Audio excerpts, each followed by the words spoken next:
Tu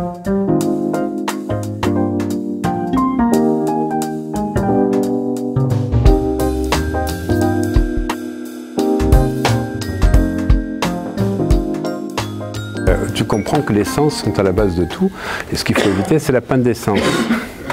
Mais les sens, en fait, ils vont quoi? Ça court-circuite, en fait, je ne sais pas si vous vous rappelez le premier schéma qu'on avait vu au niveau 1, les sens ont capté l'environnement et envoyé les informations au thalamus sensoriel. Ce n'est pas le cortex sensoriel, donc ce n'est pas le mental qui analyse, c'est le thalamus sensoriel qui va qualifier l'expérience vécue en émotions positives ou négatives, dans quoi? Dans les amygdales. Les amygdales cérébelleuses. Les amygdales, celles-là, ce n'est pas les mêmes. Donc amygdales, si vous voulez paraître intelligent en société, vous parlez d'amygdales cérébelleuses et de cerveau mammalien. Cerveau limbique. Waouh! Alors là, je peux te dire, tout le monde se tait. Quand j'ai des gens qui me parlent d'hypnose ericksonienne, c'est ce que je dis. Donc vous utilisez pour vos patients donc, le fait de travailler par le cerveau mammalien en accélérant et en accédant donc aux amygdales cérébelleuses. Ben oui, c'est ça. En fait, chaque fois que tu attires l'attention, que tu captes l'attention de l'autre, il est dans une forme d'hypnose. Mettre une pochette colorée, mettre une écharpe, c'est une forme hypnotique. Quelqu'un qui porte toujours le même insigne, c'est quelque chose qui capte l'attention. Parce que le jour où tu la mets plus, c'est le jour où je ne la mets pas que les gens me disent « mais t'as pas l'écharpe, tiens, elle a changé de couleur ». C'est fait exprès aussi.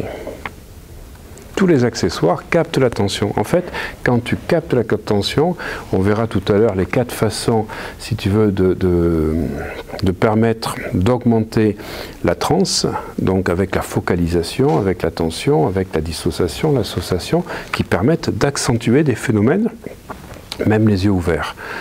Donc la question, c'est qu'effectivement, les sens vont capter ce qui se passe dans l'environnement et tu vas aller chercher des programmes téléchargés dans le subconscient pour réagir à ça. Donc la question que tu posais, Naïs, par rapport au sens en disant que c'était éphémère ou pas, parce qu'effectivement ce que tu vas capter c'est une émotion. Le sens visuel, auditif va entendre des bruits, voir des choses, ça passe dans les amygdales, ça qualifie, ça va chercher vite au niveau donc de l'hippocampe l'expérience correspondante, c'est qualifié, on sait que c'est une expérience positive, c'est agréable, et ce n'est qu'une émotion et ça ne dure pas, sauf si derrière tu y associes des pensées. Donc pour que le réveil du lendemain soit durable, et pas que ce soit par rapport à cette expérience multisensorielle, il faut effectivement qu'il y ait déjà une projection. Parce que s'il n'y a pas de projection, ce n'était qu'une émotion. Et donc émotion plus pensée égale sentiment. Donc la différence entre une émotion et un sentiment, c'est qu'on y associe une pensée. Donc déjà, il y a un projet, soit de se revoir, soit de pouvoir discuter ensemble de quelque chose, ou de partir en vacances. Si tu n'as pas de projet, ça reste qu'une émotion. Et quand tu as un projet, tu fais appel à un neurotransmetteur important qui s'appelle la dopamine. Voilà, la dopamine, dès que tu as un projet, et c'est ça qui va aller au-delà des 2-3 ans dans un couple, c'est quand tu as des projets communs, et la dopamine, c'est un neurotransmetteur qui correspond au cortex préfrontal quand tu as des objectifs. Voilà. En plus, quand tu vas atteindre des objectifs, tu vas libérer quoi? Encore plus de dopamine, parce que là, c'est la récompense. Voilà. Tu as donc 2 libérations de dopamine quand tu as un projet et quand tu atteins ton projet ou quand tu atteins les différentes étapes du projet. Voilà, la dopamine, c'est le dopant, c'est motivant, et c'est parce que tu as un projet autre que tu es motivé de retrouver la personne, tu vois, par exemple. Et après, quand tu la retrouves, ça devient une récompense. Donc la personne devient ton doudou. Mais oui. Je suis désolé, messieurs, mesdames. Voilà, le romantisme, c'est bien, mais la réalité, elle est biochimique. Après, on habille de ce qu'on veut. En fait, je suis content de retrouver mon amoureux. Non, en fait, je suis content de serrer mon doudou. Parce que mon doudou, quand je le serre, il me libère de la dopamine, ça me motive, ça me fait passer à l'action, waouh, ça me fait battre le cœur plus fort, et ça me génère de l'ocytocine.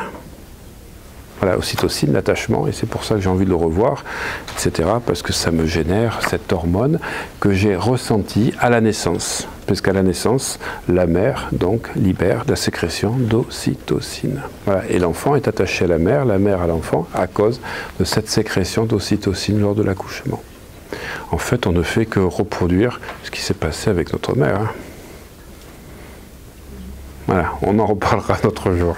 Mais en fait, les choses, elles sont plus simples qu'on le croit. Ouais.